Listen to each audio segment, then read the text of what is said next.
तो last class physics में हमने क्या पढ़ा था? लास्ट क्लास फिजिक्स में हमने देखा था वाईडीएसी या फिर यंग्स डबल स्लिट एक्सपेरिमेंट। अब यंग्स डबल स्लिट एक्सपेरिमेंट में यंग साहब ने हमें क्या बोलने की कोशिश की थी? यंग साहब ने हमें बोला था कि अगर एक दो कोहेरेंट सोर्सेज से लाइट आ रहे हैं तो वहां पे क्या होगा, वहां पे हमें फ्रिंजेस मिलेंगे या फिर बोल सकते हो बैंड्स ऑफ लाइट मिलेगा, जो कि होता है एक कंस्ट्रक्टिव और एक दूसरा डिस्ट्रक्टिव, और उसको हम सुपरपोजिशन के फॉर्म में पढ़े थे। अब यहां पे एक टॉपिक मैंने बोलना भूल गया था, हालांकि बोलना भूला नहीं था, हालांकि वो टॉपिक तुम्हें पढ़ाया गया है, लेकिन वो टर्म यूज नहीं किया था मैंने लास्ट क्लास या उससे पहले वाले क्लास में, वो टर्म यूज नहीं किया था। इसीलिए आज की क्लास में हम वो टर्म को समझेंगे और उससे रिलेटेड कुछ बातें भी समझेंगे। और वो टर्म क्या है? वो टर्म है इंटरफेरेंस। अब इंटरफेरेंस ऑफ लाइट का मतलब क्या होता है?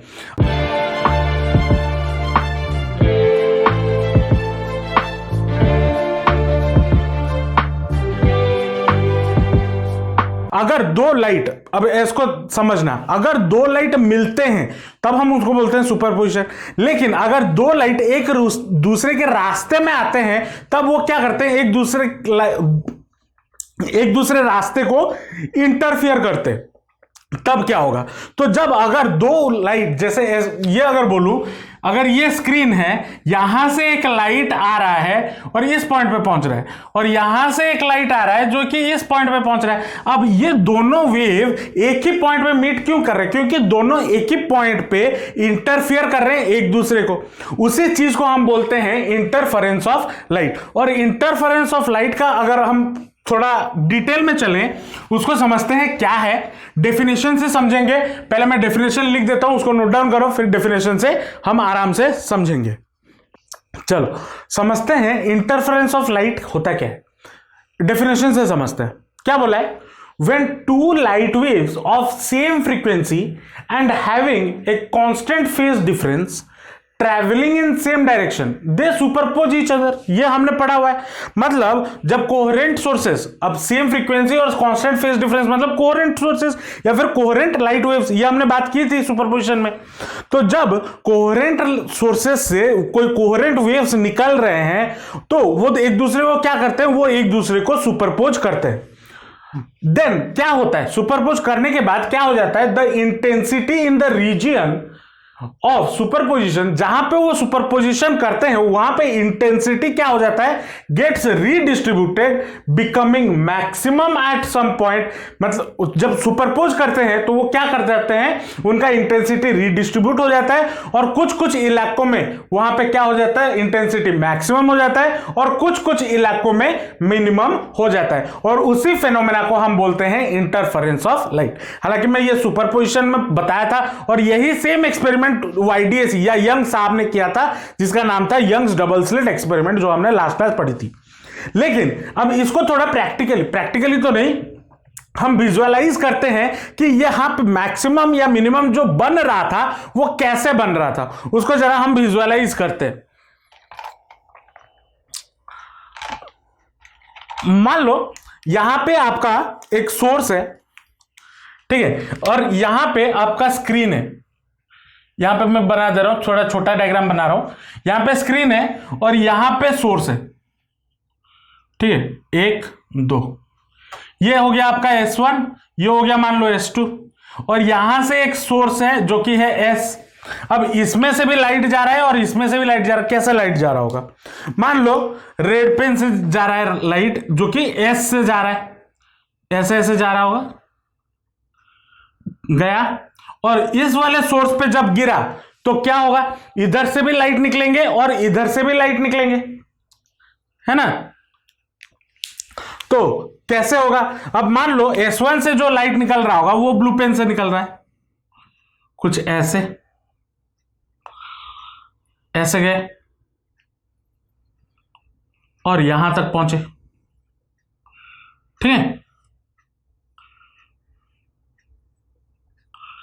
और यहां पे S2 से भी लाइट निकल रहा होगा, जो कि मैं रेड पेन से दिखा रहा हूं।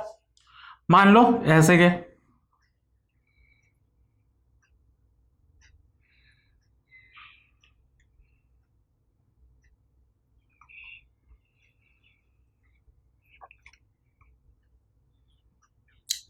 अब यहां पे देखो, यहां पे कुछ कुछ पॉइंट्स हैं जहां पे ये लाइंस रेड कलर और ब्लू कलर क्या कर रहे हैं, मीट कर रहे हैं। क्या कर रहे हैं, मीट कर रहे हैं। अगर हम इसको सेंटर मान ले, इसका सेंटर ये वाला,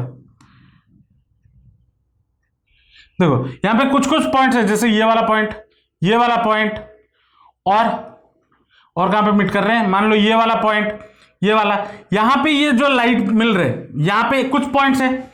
अब देखोगे यहां से कुछ पॉइंट्स ऐसे भी हैं, इधर ये वाला पॉइंट, ये वाला पॉइंट और ये वाला पॉइंट, कुछ ऐसे भी है। कुछ पॉइंट्स इधर अगर नीचे की तरफ देखें तो कुछ इस तरफ भी है, ये वाला, यहां पे कुछ, यहां पे मीट कर रहे होंगे।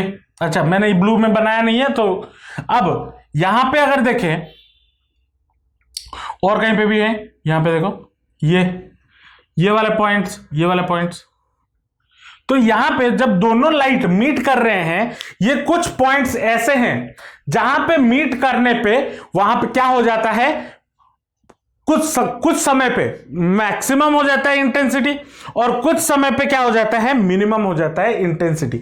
और यही कारनामा होता है। और जब यहां पे जब जो सारे पॉइंट मीट कर रहे हैं, कहीं कहीं पे हमें कंस्ट्रक्टिव या मैक्सिमम इंटेंसिटी के लाइट मिलते हैं और कहीं कहीं पे हमें जीरो इंटेंसिटी के लाइट मिलते हैं। ठीक है, और इसी पैटर्न को या इसी फिनोमेना को हम क्या बोलते हैं, इंटरफेरेंस ऑफ लाइट। ठीक है, अब तो अगर हम यहां पे इंटेंसिटी की बात कर ही रहे हैं, तो जब मीट करते हैं दो वेव, दो लाइट वेव अगर मीट कर रहे हैं तो उनका इंटेंसिटी कितना हो जाएगा। मतलब अगर दो लाइट वेव्स हैं, उसका मान लो एक का इंटेंसिटी I1 है, दूसरा का इंटेंसिटी I2 है, तो नेट इंटेंसिटी कितना होगा। और दूसरा, अगर इंटेंसिटी मिल रहा है तो एम्पलीट्यूड भी कितना होगा। तो ये दोनों फॉर्मूले मैंने लास्ट क्लास बताया नहीं था, लास्ट क्लास बता देना चाहिए था, शायद मेरे दिमाग से स्लिप हो गया, वो मैं यहां पे बता दे रहा हूं, उसको नोट डाउन कर लेना। ठीक है, मान लो यहां पे दो वेव्स हैं, दो वेव्स हैं जिनका इंटेंसिटी कितना है, I1 है और I2 है। ठीक है, इंटेंसिटी मान लो there are two waves, there are two waves with intensities I1 and I2। ठीक है, तो अगर दो वेव्स हैं I1 और I2 तो उनका एम्पलीट्यूड भी कुछ कुछ होगा। और हमें पता है, वी नो दैट जो I1 होता है वो डायरेक्टली प्रोपोर्शनल होता है A1 का स्क्वायर, मतलब एम्पलीट्यूड का स्क्वायर। वैसे ही I2 क्या होगा, डायरेक्टली प्रोपोर्शनल टू A2 का स्क्वायर। तो जब दो वेव्स मिल रहे हैं जिनका इंटेंसिटी I1 और I2 है, तो पहली बात उनका नेट इंटेंसिटी कितना हो जाएगा। तो the net intensity will be there, the net intensity आपका कितना हो जाएगा, I will be equal to I1 plus I2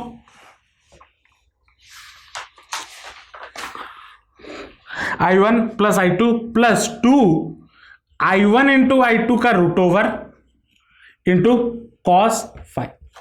यह आपका इंटेंसिटी का रिजल्टेंट का फॉर्मूला होता है। ठीक है, और वैसे ही एम्पलीट्यूड का क्या फॉर्मूला होगा, amplitude will be equal to, जो नेट एम्पलीट्यूड होगा, नेट एम्पलीट्यूड मतलब ये जो रिजल्टेंट वेव निकला इसका एम्पलीट्यूड कितना होगा, या amplitude of the resultant wave, amplitude of resultant wave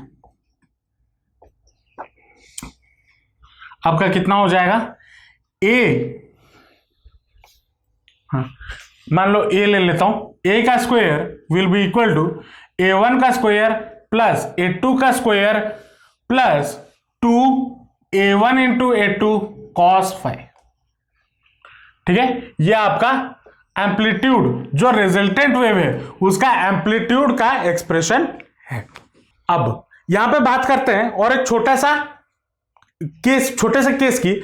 हमने YDAC में या फिर अगर इंटरफेरेंस ऑफ लाइट के बारे में जब बात किया, यहां पे क्या बोला, कांस्टेंट फेज डिफरेंस है और सेम फ्रीक्वेंसी है, मतलब इंटेंसिटी दोनों का क्या होगा, सेम होगा। अगर इफ, यहां पे हम लिख लेते हैं, if I1 is equal to I2, ठीक है, मैं इसको I इक्वल टू I0 ले लेता हूं, let, then I will be equal to कितना हो जाएगा, I will be equal to I0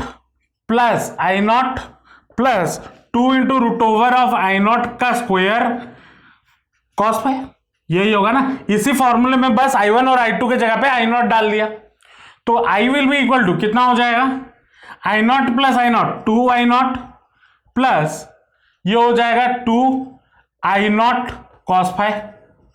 अब यहां से 2I0 कॉमन ले ले तो कितना हो जाएगा, बचेगा 1 प्लस कॉस फाई, और 1 प्लस कॉस फाई का फॉर्मूला हमें पता है क्या होता है, 2I0 cos square phi by 2, ठीक है। तो सॉरी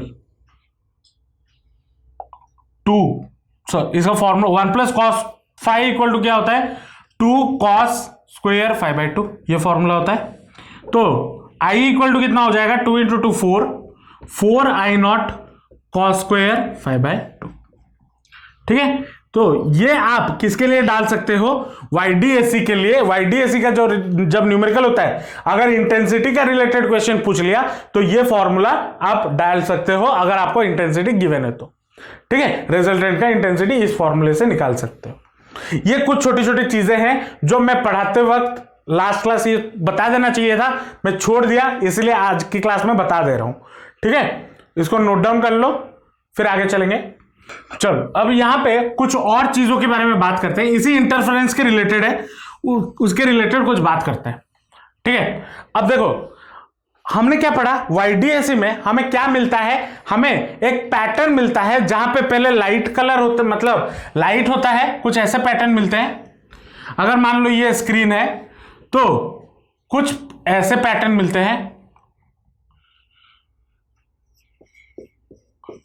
डार्क फिर लाइट, फिर यहां पे क्या हो जाता है, डार्क हो जाता है, डार्क बैंड आता है, फिर यहां पे लाइट आता है, फिर यहां पे डार्क बैंड आ जाता है, और फिर यहां पे लाइट आता है, फिर यहां पे डार्क बैंड आ जाता है, ठीक है। अब ये हमें दिखेगा कब, ये कब दिख सकता है, जब यहां पे जो लाइट पड़ रहा होगा, मतलब ये तो स्क्रीन है ना, यहां पे डार्क, यहां पे लाइट, यहां पे डार्क, यहां पे लाइट, यहां पे डार्क, यहां पे लाइट, यहां पे डार्क, जो लाइट यहां पे गिर रहा होगा वो अगर स्टेबल हो, मतलब अगर वो क्या हो, जो सुपरपोजिशन हो रहा है वो अगर डिस्टर्ब ना हो, तो हमें यहां पे कंटिन्यूअस बैंड्स देखने को मिलेंगे, है ना। तो अभी हम बात करेंगे condition for sustainable interference pattern, condition for sustainable interference pattern. Sustainable interference pattern का मतलब क्या होता है, जब ये क्या हो जाए, मतलब फिक्स हो जाए, मतलब हमें दिखे, अगर ये मिक्स हो, मतलब चेंज हो रहा होगा टाइम के रेस्पेक्ट में, तो हमें ये पैटर्न दिखेंगे ही नहीं ना, क्योंकि कभी कभी यहां पे मान लो कभी डार्क कभी लाइट कभी डार्क ऐसे चेंज हो रहे होते हैं, तो हमें तो पूरा का पूरा इधर अंधेरा दिखता है या फिर पूरा का पूरा लाइट दिखता है ना, हमें ये डिस्टिंक्ट पैटर्न नहीं मिलते। तो डिस्टिंक्ट पैटर्न मिलने के लिए हमारे पास क्या कंडीशन है, पहले उसको नोट डाउन कर लेते हैं फिर समझते हैं। यहां पे मैंने जो बोल रहा था, क्या condition for sustainable interference pattern के लिए क्या क्या कंडीशन चाहिए, कुछ कंडीशन मैंने यहां पे लिख दिए एज बिकॉज तुम लोग का थ्योरी पैटर्न में एग्जाम होने वाला है, तो हो सकता है आपको क्वेश्चन में पूछ ले कि state some conditions for getting a sustainable interference pattern. तो क्या क्या होना चाहिए, कुछ नहीं, पहला जो वेव्स या जो सोर्सेस से हमारा लाइट निकल रहा है वो लाइट का फ्रीक्वेंसी क्या होना चाहिए, सेम होना चाहिए। Two sources should continuously emit waves of same frequency. दूसरा, two sources should be coherent, मतलब कोहेरेंट सोर्सेस होने चाहिए, मतलब फेज क्या होना चाहिए, कांस्टेंट होना चाहिए। Amplitude of the wave should be equal, अगर अब देखो हो सकता है एम्पलीट्यूड इक्वल हो ना हो, वो इतना मतलब बाध्य वाला कंडीशन नहीं है, मतलब जबरदस्ती वाला कंडीशन नहीं है, लेकिन अगर इक्वल हो जाते हैं एम्पलीट्यूड, देन हमें क्या मिलता है, एक अच्छा कॉन्ट्रास्ट वाला, मतलब अच्छा क्लैरिटी वाला बैंड्स मिलते हैं।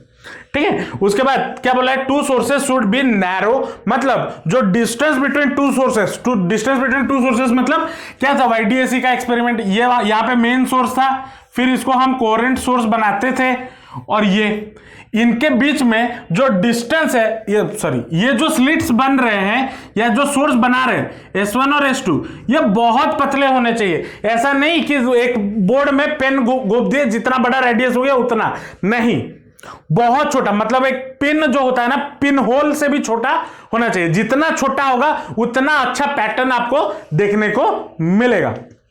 नेक्स्ट कंडीशन क्या है, to sources, the sources should B monochromatic light होना चाहिए। ये मैंने वाईडीएससी में भी बताया था क्यों मोनोक्रोमेटिक होना चाहिए, नहीं तो क्या होगा, लाइट स्प्लिट कर जाएगा, और स्प्लिट करेगा तो यहां पे इंद्रधनु बन जाएगा। ठीक है, तो आपको डार्क फ्रिंज दिखेगा नहीं, मतलब यहां पे क्या रेनबो फॉर्मेशन हो जाएगा ड्यू टू डिफ्रैक्शन। अब ये डिफ्रैक्शन क्या बला है वो हम नेक्स्ट क्लास में बात करेंगे। ठीक है, नेक्स्ट पॉइंट क्या हो जाता है, distance between two coherent sources should B small, मतलब ये इसके बीच का जो डिस्टेंस है ये बहुत छोटा होना चाहिए। जो स्मॉल डी है उसका वैल्यू बहुत कम है, पता चला 1-1 मीटर के दूरी पे वो दो सोर्सेस बना रहे हो, नहीं, दोनों बहुत पास होने चाहिए। And distance between two sources and screen should be very large, मतलब ये जो सोर्स है और ये जो स्क्रीन है, ये स्क्रीन था ना, स्क्रीन है, ये इसका डिस्टेंस कैपिटल डी बहुत बड़ा होना चाहिए। और ये मैंने लास्ट क्लास भी बताया था वाईडीएससी के एक्सपेरिमेंट के दौरान कि स्मॉल डी जो होता है वो बहुत छोटा होता है as compare to capital D, ये बताया गया था।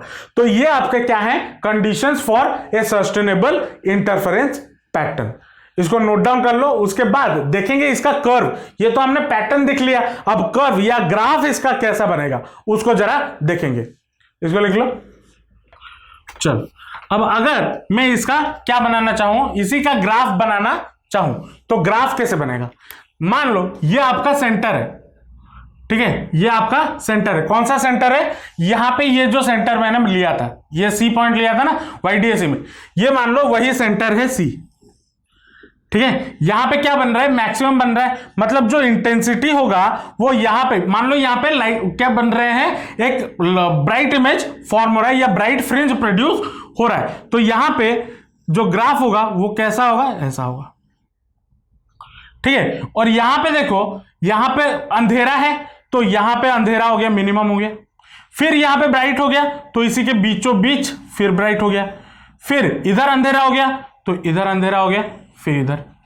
ठीक है, इधर डार्क है तो इधर क्या हो गया, इसी के बीचों बीच अंधेरा हो गया, फिर जब ब्राइट होगा किधर ब्राइट होगा, इधर इसके आसपास, तो इधर से ब्राइट होना चालू हो जाएगा, फिर इधर से डार्क। ठीक है, तो यहां से अगर हम बीच में देखें तो ये वाला जो पार्ट है, ये जो ऊपर वाला पार्ट है, ये क्या होता है, यहां पे हमारा इंटेंसिटी जो होता है वो क्या हो जाता है, मैक्सिमम होता है, और यहां पे हमारा इंटेंसिटी क्या होता है, मिनिमम होता है। ठीक है, इंटेंसिटी यहां पे मिनिमम होता है, वैसे यहां पे इंटेंसिटी मैक्सिमम, यहां पे इंटेंसिटी मिनिमम, यहां पे मैक्सिमम, यहां पे मिनिमम। ठीक है, यहां पे मिनिमम, और इसी का विड्थ हम निकाल रहे थे लास्ट क्लास, जो मैंने बताया था, क्या विड्थ या फ्रिंज विड्थ निकाल रहे थे, कितना होता है, D lambda by small D, ये होता है, अगर चाहो तो चेक कर सकते हो। ठीक है, ये हमने फ्रिंज विड्थ निकाला था, डी लैम्बडा, वैसे ही इसका भी डी लैम्बडा बाय डी, इसका भी होगा डी लैम्बडा बाय डी, लेकिन कहां से काउंट करना स्टार्ट करोगे, यहां से, ये होता है मेन आपका 0, ये होता है मीन पॉइंट, यहां से काउंट करोगे तो ये पहला, ये दूसरा, ये फिर तीसरा, फिर यहां पे ये पहला, ये दूसरा, इस तरफ पहला, तो इस तरफ वाला पॉजिटिव होगा और इस तरफ वाला नेगेटिव होगा। जैसे कि यहां पे समझ लो, मान लो यहां पे कोई डार्क इमेज बन रहा है तो इस तरफ वाला होगा आपका पॉजिटिव, और अगर यहां पे आपका इस पॉइंट पे कहीं पे डार्क इमेज बन रहा है तो इस तरफ हम लेंगे नेगेटिव, लेकिन जो विड्थ होगा वो उतना होगा। ठीक है, तो ये उसका ग्राफ था। अब बात कर लेते हैं कंपैरिजन ऑफ इंटेंसिटी। इंटेंसिटी के बारे में बात करेंगे। इंटेंसिटी जब मैक्सिमम हो रहा है या फिर मिनिमम हो रहा है। तो कंपैरिजन ऑफ इंटेंसिटीज।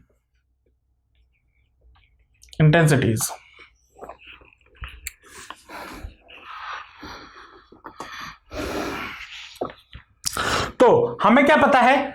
हमें पता है I1 is directly proportional to A1 का स्क्वायर, वैसे ही I2 is directly proportional to A2 का स्क्वायर। तो यहां पे अगर हम देखेंगे जब मैक्सिमम हो रहा है तब एम्पलीट्यूड क्या हो जा रहा है? ऐड हो जाते हैं। यहां पे एम्पलीट्यूड कितना हो जाता है? A1 प्लस A2, ये बन जाता है ना। और यहां पे जब मिनिमम होते हैं तो मिनिमम वाले कंडीशन में क्या हो जाता है? एम्पलीट्यूड सब्सट्रैक्ट हो जाते हैं, A1 माइनस A2, तभी तो ये जीरो हो जाते हैं, है ना। एम्पलीट्यूड क्या हो जाते हैं? सब्सट्रैक्ट हो जाते हैं। तो यहां पे लिखेंगे एट मैक्सिमम एम्पलीट्यूड हमारा क्या हो जाता है? एम्पलीट्यूड हमारा हो जाता है A1 प्लस A2। और अगर एट मिनिमम बात करें, एट मिनिमम एम्पलीट्यूड हमारा कितना हो जाता है? एम्पलीट्यूड हमारा हो जाता है A1 माइनस A2। ठीक है। अब अगर इनका मैं रेशियो निकालूं तो I maximum is directly proportional to कितना हो जाएगा? A1 प्लस A2 का होल स्क्वायर। और वैसे ही I मिनिमम मेरा कितना हो जाएगा? Directly proportional to A1 minus A2 का होल स्क्वायर। इनका अगर मैं रेशियो निकालूं तो I max by I mean will be equal to कितना हो जाएगा?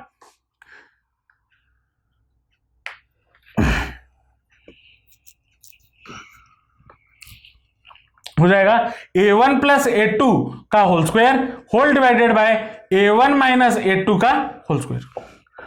ठीक है। अब अगर मैं क्या करूं, न्यूमरेटर और डिनोमिनेटर में A2 डिवाइड कर दूं तो क्या हो जाएगा? A1 by A2 plus 1 divided by A1 by A2 plus 1 minus 1 का स्क्वायर और इसका भी स्क्वायर, है ना। अब हमें पता है इसको A1 बाय A2 को हम और क्या लिख सकते हैं? A1 by A2 is equal to क्या होता है? R होता है, या फिर root over of I1 bye I2 भी होता है। और इसी को हम क्या बोलते हैं? इसी को हम बोलते हैं एम्पलीट्यूड रेशियो। ठीक है। तो इधर अगर हम पुट करें वो वाला वैल्यू तो कितना हो जाएगा? इधर अगर हम पुट करें तो क्या हो जाएगा? I max by I mean will be equal to R plus 1 by R minus 1 का होल स्क्वायर। ठीक है। यहां पे मैंने क्या पुट कर दिया? A1 बाय A2 के जगह पे R पुट कर दिया, तो R plus 1 by R minus 1। तो अगर आपको एम्पलीट्यूड रेशियो के फॉर्म में भी क्वेश्चन दिए तो ये फॉर्मूला लगा के आप आराम से सॉल्व कर सकते हो। तो इतना ही कहानी था इंटरफेरेंस ऑफ लाइट के बारे में जो हमने नहीं पढ़ा था। हालांकि ये सब चीजें हमें कुछ चीजें YDSE से पहले पढ़नी थी और कुछ चीजें YDSE के बाद पढ़नी थी। हालांकि छूट गया था तो मैंने सारा एक साथ पढ़ा दिया। होप आपको सारा चीजें समझ में आया होगा। नेक्स्ट क्लास हम बात करेंगे डिफ्रैक्शन ऑफ लाइट की। यह भी और एक फेनोमेना है जिसको हम एक्सप्लेन नहीं कर सकते बाय यूजिंग रे ऑप्टिक्स। इसको एक्सप्लेन करने के लिए हमें चाहिए वेव ऑप्टिक्स, जो कि हम नेक्स्ट क्लास स्टार्ट करेंगे। ठीक है। होप आपको आज का क्लास समझ में आया होगा। अगर आपको कोई डाउट है या फिर आपका कोई भी फीडबैक है तो नीचे कमेंट सेक्शन में जरूर बताना। अगर वीडियो अच्छा लगा तो लाइक जरूर कर देना, अपने दोस्तों के साथ शेयर जरूर करना और चैनल को सब्सक्राइब कर देना, क्योंकि आपके पढ़ाई के रिलेटेड वीडियोस मैं अपने चैनल पर रेगुलरली अपलोड करता रहता हूं। तो मिलते हैं नेक्स्ट वीडियो में। Till then all the best, जमकर पढ़ाई करते रहिए and thanks for watching the video.